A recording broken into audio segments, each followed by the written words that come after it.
So రథం అయితే start అయిపోయింది. రథంతో పాటు ఎద్దులతో పాటు మనుషులు, యూత్ అందరూ కూడా పరిగెత్తుతున్నారనమాట.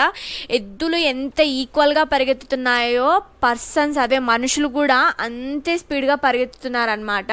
అలాగే రథాన్ని కూడా కంట్రోల్ చేస్తూ పరిగెత్తుతున్నారు వాళ్ళు. రథం మీద కొంతమంది మనుషులు ఉన్నారు, వాళ్ళు పూజారులు కూర్చున్నారు, వాళ్ళని కంట్రోల్ చేసుకొని కూడా వీళ్ళు పరిగెత్తుతున్నారనమాట. సో దాంతోపాటు ఏమన్నా ప్రాబ్లం వస్తుందేమో అని చెప్పేసి దానికోసం పోలీసులు కూడా అంతే స్పీడ్తో వాళ్ళు కూడా పరిగెత్తుతున్నారు.